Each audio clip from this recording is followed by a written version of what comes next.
Canada and Mexico that does away with the job-killing NAFTA, replacing it with an agreement that is fair and reciprocal, putting America first. Once approved by Congress, this new deal will be the most modern, up-to-date, and balanced trade agreement in the history of our country, with the most advanced protections for workers ever developed. We'll take up the economic significance of President Trump's historic agreement with the director of the White House Trade Council, Peter Navarro. Also, the FBI's seven investigations of Judge Brett Kavanaugh could conclude as early as tomorrow. Radical dim obstructionists are already criticizing the investigation, proving they have no regard for either the truth, their pledges, and are only interested in political results. A vote for Judge Kavanaugh is also a vote to reject the ruthless and outrageous tactics of the Democrat Party. Republican strategist Ed Rollins, New York Post columnist Michael Goodwin here tonight to discuss the Supreme Court confirmation battle. And it is a battle to the death, it seems. NFL ratings taking another hit as Roger Goodell and the owners continue to do little, in some cases absolutely nothing, to address the remaining anthem controversy that has fans abandoning the sport in droves. Retired player Burgess Owens joins us tonight to talk about what, if anything, can be done to turn the NFL around and to restore proper respect and regard for the very people who make it all possible, American fans. We begin with breaking news tonight. The Senate Majority Leader, Senator Mitch McConnell, setting a time for the Senate to vote on Judge Brett Kavanaugh's Supreme Court confirmation. The time for endless delay and obstruction has come to a close. Judge Kavanaugh's nomination is out of committee. We're considering it here on the floor. And, Mr. President, we'll be voting this week. Senator McConnell's commitment to the president comes as we learn that the FBI could wrap up its investigation into allegations against Judge Kavanaugh by tomorrow. Our other top stories, well, we'll lead off with the big one. President Trump tearing up NAFTA as promised, announcing a historic trade deal with Canada and Mexico, finally putting America first. We have negotiated this new agreement based on the principle of fairness and reciprocity. To me, it's the most important word in trade because we've been treated so unfairly by so many nations all over the world, and we're changing that. By the way, the president, I want to point this out very quickly. He's right about reciprocity, as is often the case. The president is the first president in 3 decades to talk about reciprocity in a trade deal with the United States. It's extraordinary. The president winning a major concession with Canada, now easing restrictions on its dairy market, allowing American farmers to export about $500 million worth of dairy products for the first time. The agreement boosting the auto industry as well. Requirements for 75% of auto content to be made in North America, up from 62%, and Trump's tariffs on steel and aluminum remaining in place, a strategy he says led to today's new continental trade agreement. Just for those babies out there that keep talking about tariffs, that includes Congress. Oh, please don't charge tariffs. Without tariffs, we wouldn't be standing here. And we're totally prepared to do that if they don't negotiate. The president's tough tactics on trade leading to a deal last week with South Korea. The European Union has come to the negotiating table as well. The United States and Japan have begun trade talks, and India is now also seeking a deal. President Trump today saying China wants to talk, quote, very badly. But the president also says it's too soon. The Trump administration just last week imposed tariffs on $200 billion of exports from China to the United States. Our first guest tonight with the president during the Rose Garden trade announcement, and joining us is Peter Navarro, assistant to the president, director of trade and industrial policy, the director of the White House Trade Council. Good to have you with us, Peter. Let's Let's turn first of all, let's say congratulations to you, to the Trump White House, and to the president. One fine day in America, one fine day in North America with this deal.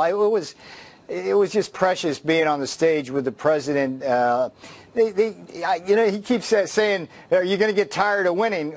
It's been a great 10 days. I mean, deals with Japan, deals with South Korea. This is the big one. Almost 2 years. It's amazing. This president is putting down a record that is the best performance on the economy of trade of any president in modern history. It's just amazing. We don't hear about it on the press, but this record is amazing. This economy is amazing. And the funny thing, Lou, is that he always gets criticized for being too tough. Oh, don't do this, don't try that. And sure enough, it works. And it worked like a charm today. And it's a good deal for both Canada and Mexico as well. I got to say to you, I don't think the president's being criticized that much anymore. I think he's certainly being criticized, that part of the left, the national left-wing media, they're going to keep that nonsense up. They don't understand economics. They don't understand politics, history, or the national interest. The president schools them each day. At some point, you would think they would learn. But as you watch the press today, there's a group that it's not worth the time. I look at this and I say this is terrific. And for Mexico and Canada to want to remain in something he calls the USMCA, the United States-Mexico-Canada Agreement, instead of NAFTA. I love that because it doesn't imply something that it's not. It's a trade agreement, straightforward, simple for everybody to understand. It doesn't imply a North American free trade agreement because it's not. It's a reciprocal balanced trade agreement. And secondly, it doesn't imply a North American Union, harmonization of borders, and a coming together of three nations into one massive, central command, of course, led by the elites. So I'm thrilled with what the president's accomplished here. And really, it hits 3 points of the triangle. For me, having a deal that's going to make this hemisphere the regional manufacturing base for the world, that's going to bring back our supply chain through tough regional content rules and labor rules, that's number one. We've got a modernization of the agreement, so we bring things in like digital trade and biologics, which didn't exist in 1994. And farmers made out very, very well today, not just dairy, chicken, eggs, other things. Well, the Chinese who've been trying to run their propaganda through the newspapers of the Midwest and various outlets will be pleased to hear that. Well, there was some pretty strong signals in the agreement as well. There's a strong provision there on currency and currency manipulation. Yeah. And last week, Lou, this went unnoticed like so much of what President Trump does. There was an amazing statement issued by Japan. Well, it doesn't go unnoticed here, Peter. I just want to say, I don't know who you're talking to, but this audience knows what he's doing. Absolutely, Lou. You've been on this for 20 years, and these days so what is it must be a great validation. What is it? So last week, Japan, Europe, and the United States, led by Ambassador Lighthizer, issued a joint statement basically condemning the practices of China with regard to forced technology transfer and these huge non-market subsidies. Yeah. And it was a shot across China's bow. Peter, but I got to be really honest with you. I'm ready for the statement that they're not going to permit the theft of intellectual property from this country ever again. And that, as they continue intellectual property theft, there will be consequences. We're talking hundreds of billions of dollars, as you know. I don't, frankly, give a darn about a collegial, multi-state agreement. I want this country to stand up and insist that it not happen further. I don't care if it's part of an agreement. The hell with the agreement. It's our property. It ought to stop. It ought to stop now. I'll give you an amen to that, Lou. And the president's already imposed $250 billion worth of tariffs on China for stealing our stuff. Well, I think it's wonderful. But this statement last week's important because it wasn't just a statement. It promises action within a year. I do. I'm thrilled that the president has succeeded in this agreement. This is a wonderful achievement for the administration, for this presidency, and for the director of the Trade Council. Congratulations, Peter. Thanks so much. And thanks so much, Lou. And nobody watching you on this broadcast is tired of winning at all. Thanks. Up next, the shameless national left-wing media using today's historic trade deal announcement to berate President Trump about Judge Brett Kavanaugh. In a tweet this weekend, Mr. President, you said that it's incorrect to say you're limiting the scope of the FBI investigation. What does that have to do with trade? I don't mind answering the question, but, you know, I'd like to do the trade. It has to do with the other headline in the news, which is the Kavanaugh I know, but how about talking about trade, and then we'll get to that. I do have a second question on the Kavanaugh thing, when you get back to it, if you take that. Let's go. You'll take that now? No. Okay. Well, the question I have... You said the FBI should interview whoever that they believe is appropriate. Does that include Julie Swetnick, the third accuser? And can you promise to release the full findings give me from your the question, FBI please. after they finish their report, Mr. President? Give me your question, please. Give her the mic, please. Are you saying your White House has put no limitations on... No, my White House is doing whatever the senators want. No. Who they should interview? You don't understand what I'm saying. You do understand, you just don't want to report it that way. The president, you know, you wouldn't think there'd be that many people who call themselves journalists, professionals, who don't understand about manners and respect for the president and the White House. We'll take that up with Ed Rollins and Michael Goodwin. Should the president be putting up with this nonsense? That's also part of the message. We continue in just one moment. Stay with us.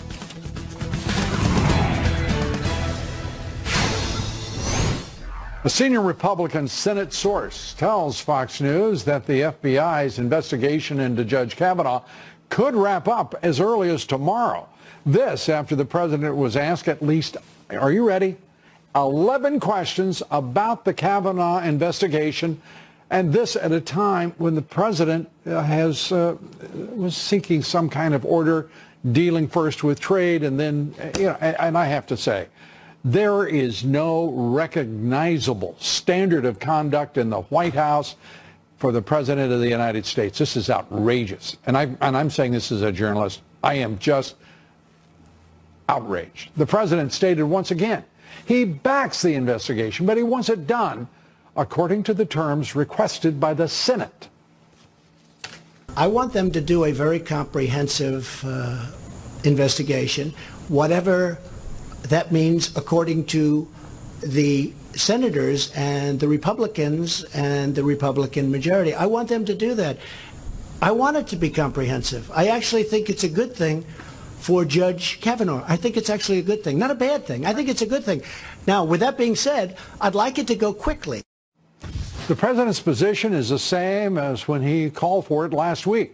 But already the radical Dems are trying to, well, they want to change the direction. They've made an agreement. They've torn that one up, and now they want a new one, and they want to tell everybody what the FBI should be looking into. You know, all of the subjects and issues and events that they didn't question Judge Kavanaugh about when they had the opportunity, and they didn't when they had the opportunity to do the same with Dr. Ford. We wouldn't be in this position had it not been for the tortured, confused soul of the two-faced senator from Arizona, Snowflake, Arizona, by the way, Jeff Flake, who said he wouldn't vote to confirm Kavanaugh without a supplemental FBI investigation. Flake admitting that he only called for the investigation because of his failed senatorial career.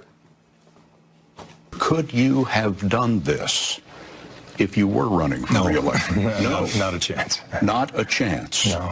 No. Because politics has become too sharp, too partisan? Yeah, there's no value to reaching across the aisle. There's no currency for that anymore. There's no incentive. Wait a minute.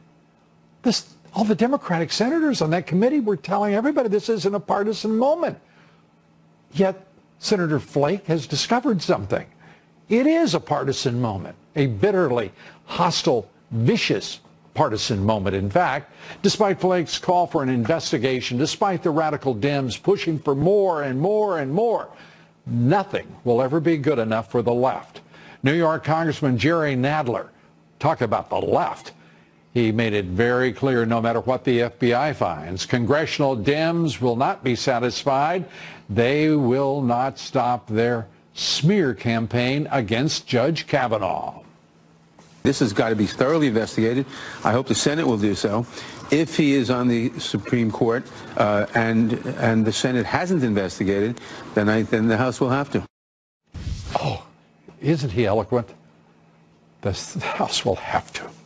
With only 36 days to go until the midterm, statements like Nadler's make it clear what the radical left is, and that the radical left will stop at nothing to undermine President Trump's agenda and destroy a great American jurist and a great American.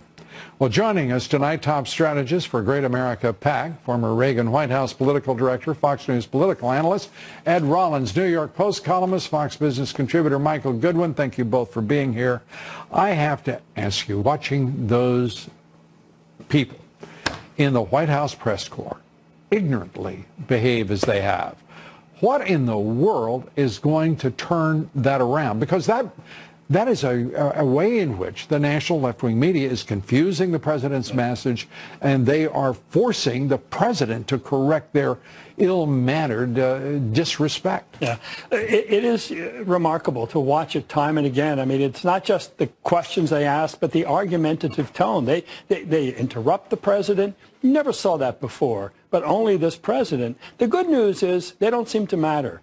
I mean, his success is not dependent on their recognition of it. I think the people... Isn't it time for somebody in that communications department, I mean somebody, whoever it may be, to start laying down some basic protocols and etiquette and just a baseline for just decent behavior?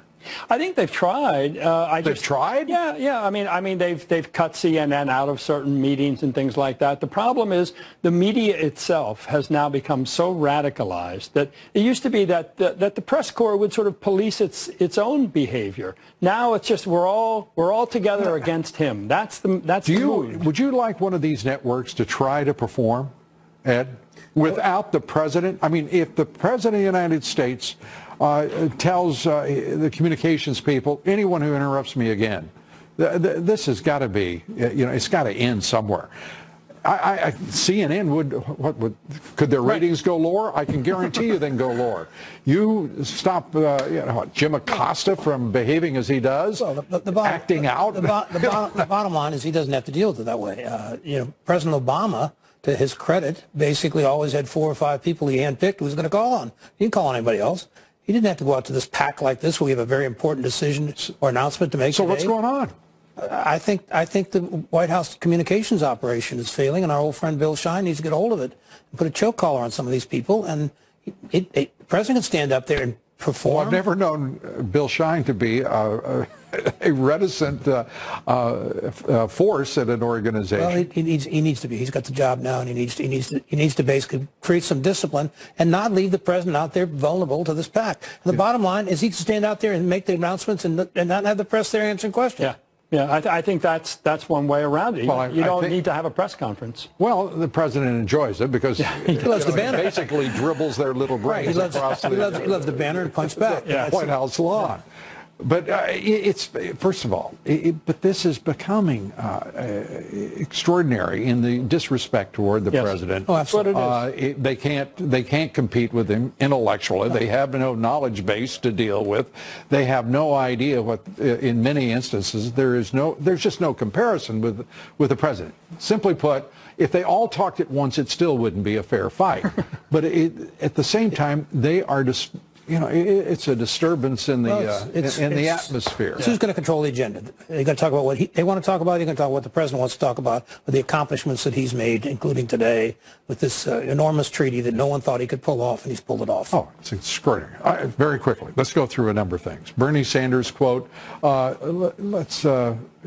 would request you inform the FBI you will not consider their work complete until blah, blah, blah. The same nonsense from Maxi Hirono, the senator from Hawaii. The bull flies in every direction from these people. Why is anyone, well, to his credit, Senator McConnell says the vote comes this week. Good luck. Yeah, and Grassley had a wonderful letter back at Sanders, too. Look, I think the problem that the Democrats revealed their hand too early, and they made it clear. So now they have no credibility. When they ask for things... Let's remind everybody that Chuck Schumer, the august senior senator from New York, told everybody, declared he was going to stop, he would destroy this guy the day his name was announced. 23 minutes after, I believe. The day that his name was announced by the president for the post. Well, if we need a lesson on the value of these elections, if the House goes Democrat, Jerry Nadler will be chairman of the Oversight Committee. That's frightening that he's... Should be frankly, it's frightening that he's there anyway. And Maxine Waters will be chairman of the financial banking institutions. Well, that'll be a move forward for Jamie Dimon. He'll have some fun then, huh? So just to... Well, if we're going to show everyone an ad right now, very quickly, we'd like to run the commercial that Ed's PAC, the Great America PAC, has just put out defending Judge Kavanaugh. Let's roll that if we could, please. Judge Kavanaugh, I will oppose him with everything I've got. Democrats admitted they would do anything to stop Judge Kavanaugh from the start. Instead of protecting Dr. Ford, they use her, leaking her story when she asked to be anonymous. Democrats don't care about protecting women, and they never have. Democrats have just one goal, expanding their power. We must confirm Judge Kavanaugh and reject the Democrat power grab. Well, Ed, I think you've put out a very powerful product there. It's a truthful ad. Absolutely. It's all about power. Michael, you get the last word. I was just going to say to Ed, how do you really feel? I feel as strongly as Schumer does on the other side. This is a great man. He should be on this court. I couldn't agree more. Yes. Have we got a unanimity here? Absolutely. All right. So, let me bring the gavel down. Great. Thank you. Thank you, gentlemen. Thank you. Appreciate it. Be sure to vote in our poll tonight. Now that the president has secured the fair reciprocal trade deal with Canada and Mexico, economic growth is soaring, stocks are near record highs. So what happens now? Do you think a single bit of naysaying on the part of left-wing savants who work for the fake news will admit they were completely wrong now and President Trump absolutely right? Wow. I can't wait to hear from you on this one. I was just thinking of a couple of New York Times economics writers, Nobel laureate, one of them. Cast your vote on Twitter at Lou Dobbs. Coming up next, a gift to the Republican Party. Hillary Clinton and Barack Obama are championing the Dems' push to the radical left. More on these hungry campaigners. We'll let you decide what they're hungry for. Washington Times columnist Tammy Bruce joins me here next. We're coming right back. President Trump talking tonight at a rally in Johnson City, Tennessee, where he is supporting Senator, the Congresswoman, Marsha Blackburn, who wants to be the senator from Tennessee, touting his new trade deal with Mexico and Canada. And just today we made history again when I announced to the world that we are replacing the job-killing disaster known as NAFTA with a brand new U.S., Mexico, Canada, we added Canada, worked out great, trade agreement. And we're calling it USMCA, no more NAFTA. Straightforward. Former President Barack Obama putting his name behind, are you ready? 260 radical Dems in the midterms. His extensive list includes self-described socialists, Alexandria Ocasio-Cortez in New York, Andrew Gillum in Florida. A reminder, in his 8 years as president, Obama presided over the Democratic Party loss of 63 seats in the House, 10 in the Senate, as well as the loss of 12 governorships, losing more than 1,000 Democrats in his mere 8 years in office. And if you needed more proof of just how desperate the Dems are, they're providing it, rolling out failed presidential candidate Hillary Clinton now to push their radical agenda. Those are cheers you hear from Republicans. Imagine being able to hold this administration accountable and actually make progress when it comes to affordable health care, the rights of immigrants and refugees, the urgent challenge of climate change, and yes, I could go on and on.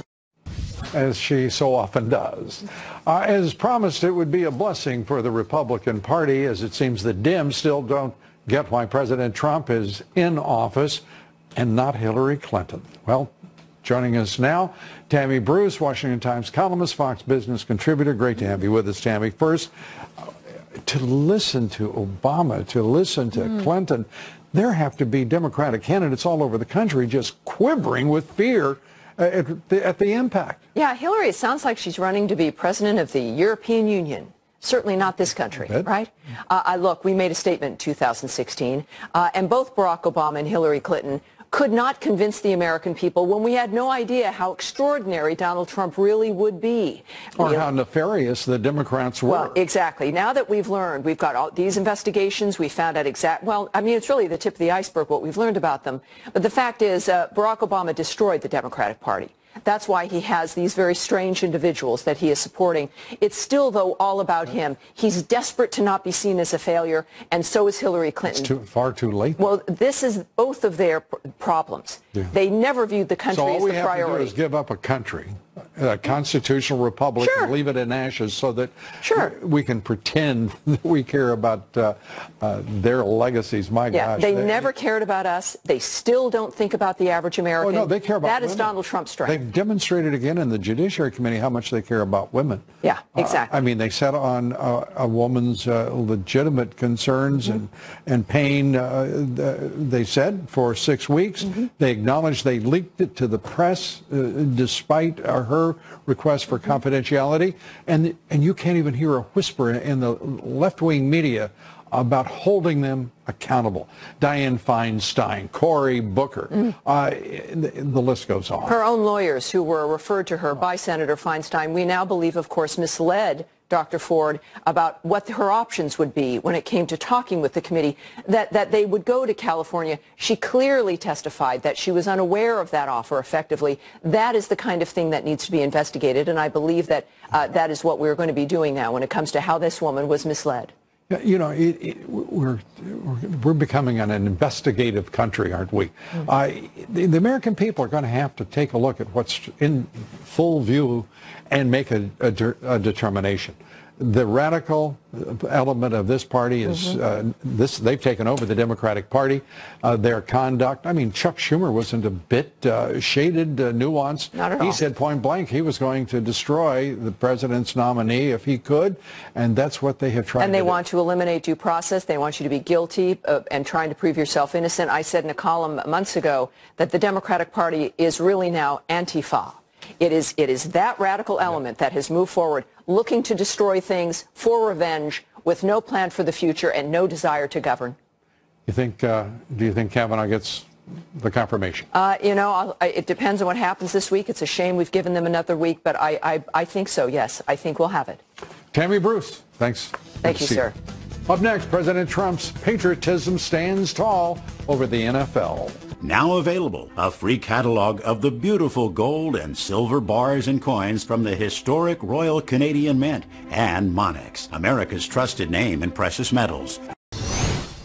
Despite a marquee matchup last night between the Baltimore Ravens and Pittsburgh Steelers, ratings for Sunday Night Football fell 10% from the previous week. The NFL's national game on CBS between the Saints and Giants, also the lowest rated national game of this young NFL season.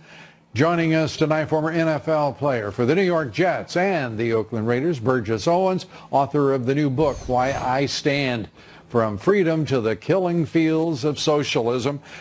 Burgess, great to have you with us. Thanks so much. It's how you doing, Lou? Look forward to chatting with you, my friend. And to you, you know, it's just great to have you here. I just want to turn first to that game last night. These ratings for the NFL. No one should start organizing a benefit for the NFL, but my goodness, this is just getting worse and worse. Yeah, well, first of all, I didn't see the game. I haven't really seen a game for 2 years. So when it comes down to it, Lou, we have to understand that this is on purpose. We have an organization who in the past was very patriotic. We all remember the Al Davis days and Pete Rozelle. We're now dealing with globalists. And it's two types, by the way. There's the Republican and Democratic globalists who care more about profits than patriotism. Yeah. And then there's the worst of the two is the leftist globalists who care about the socialist agenda over patriotism. We have an organization that cares more about their international reach than they care about the American brand and the American the NFL fan.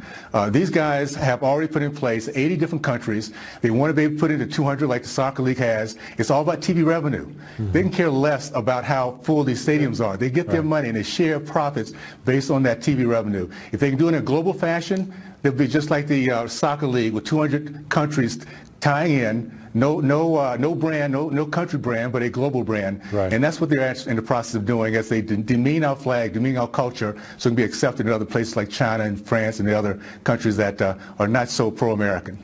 No, as you put it, and I have heard no one, I mean, thank you for that insight, because frankly, I hadn't considered that.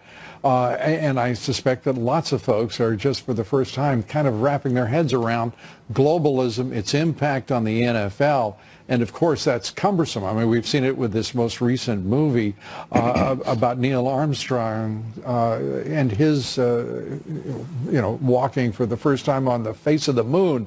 A great patriotic American, a great, he was just an amazing pilot. Decorated. He was just an amazing fellow. And the American flag is in front and center. And the reality is, you're right. The American flag becomes an avatar for something that could maybe depress their global expansion at the NFL. Well, Lou, follow the money. We have a commissioner who just signed a contract with $40 million per year. Only 10% of that $4 million is guaranteed. The other 90% is based on incentives. Now, understand they've been dropping 20%, 13% of viewership this last couple of years, but yet.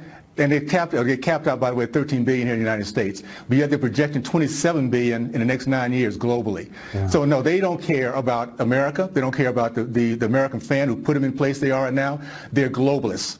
And globalists care more about their pocketbooks and their profits. And the best thing we can do is, obviously not showing up is a good thing, but we need to stop supporting their sponsors. TV revenue is what gets them to where they are.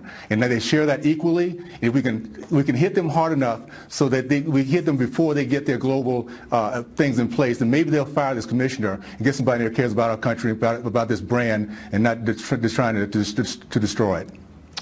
Well, that is a lot to consider. Let me ask you this. Do you believe that there is within the NFL itself, and I'm talking not the management, we know what the management is and the owners now.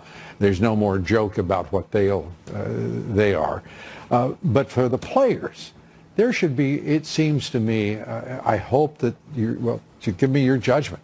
Is there enough patriotism among those players to stand up for the things that their fans care most about? First, the country, and respect for it. Well, this is why I'm glad that we have a president who drew a line in the sand. Right. See, what we're seeing on the field, Lou, is 20 years of Marxists, socialists, and atheists teaching our kids not to respect the flag, not to say a prayer, not to respect women or anything else. So these kids, if you think about this, been growing up for 20 years, 18, 20 years, hearing the same anti-American, anti-white, anti-police, they're going to stand on the sidelines and believe that. It doesn't matter whether they have $20 million in their pocketbook or one. They're going to believe that because they've been trained that. We have, around that field, billions of dollars represented, and not once have they talked about collectively putting their funds together to start businesses, hire these guys, these young men that are not getting hired out there, educate our kids, our black kids that the left is not educating. We can do this within our own community if we understand what we're up against. And this, by the way, Americans do best when we know we're in a fight. And we're in a fight right now. It's our Judeo-Christian values against socialism, Marxism, and atheism, hates God. And if we understand that, understand what true evil is, then we'll stand up, we'll win this fight. We need to start off by winning this particular midterm. We need to push our American way further and not let the left do their deal. They're sure trying, and you're absolutely right. Burgess, thanks for being with us. Great to see you.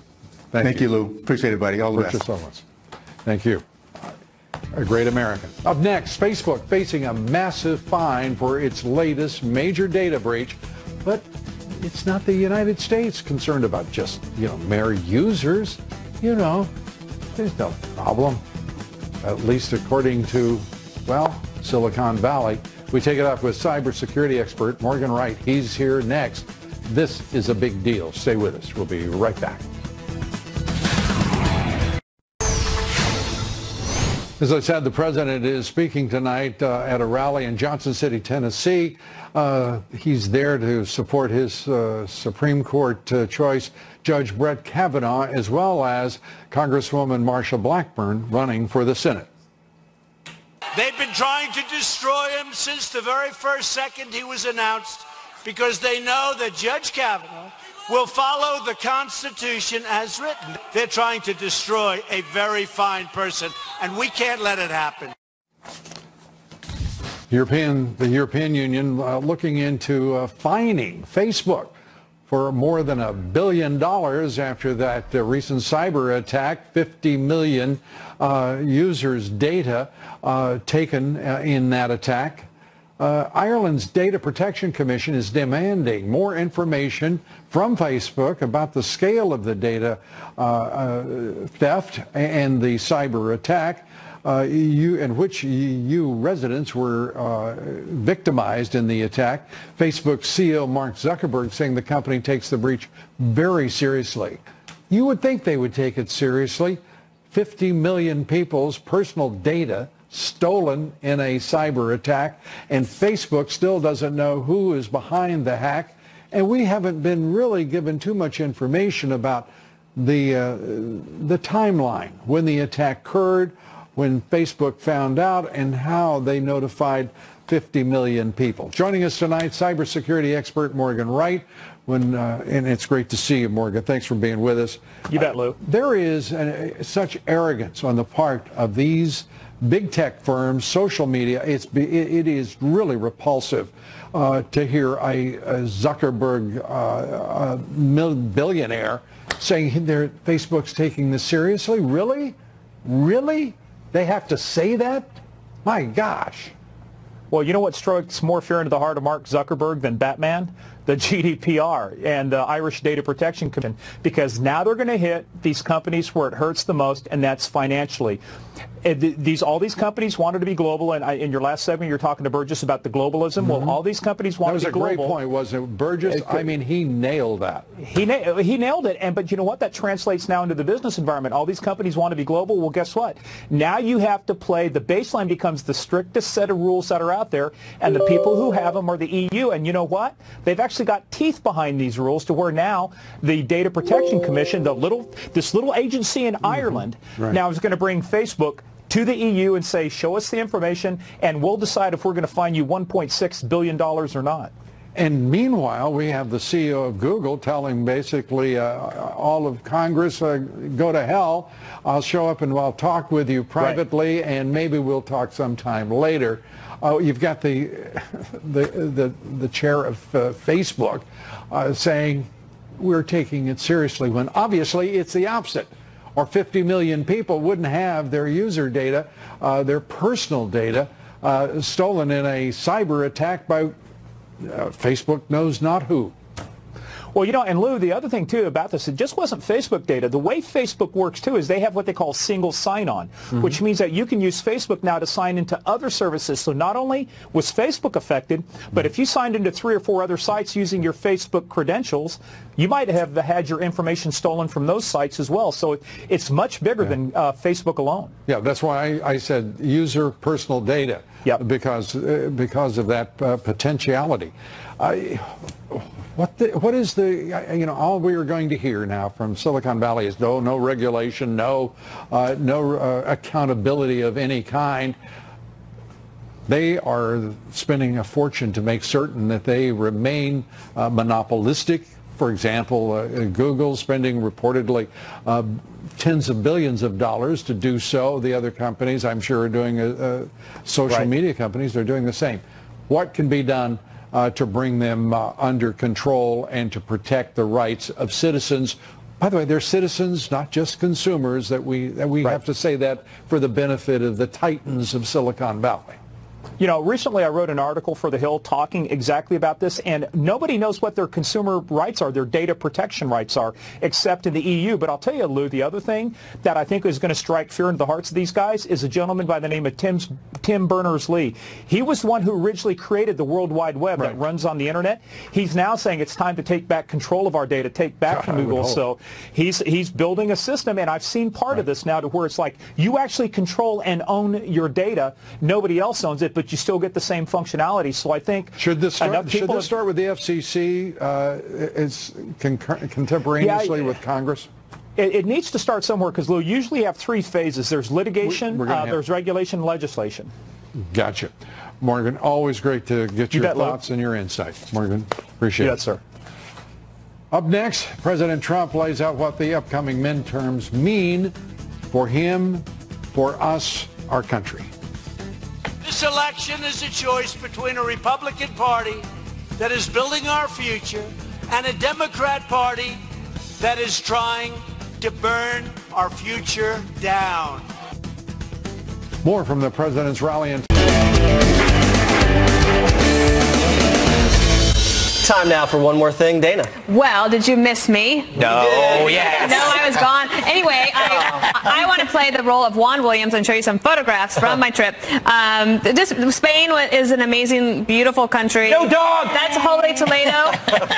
Toledo, Spain. I was inside the church here. And then I found this for Greg Gutfeld. This next one, this was on part of the choir in the church in Granada, or I think that was Toledo. Then I found meat cones. Ooh.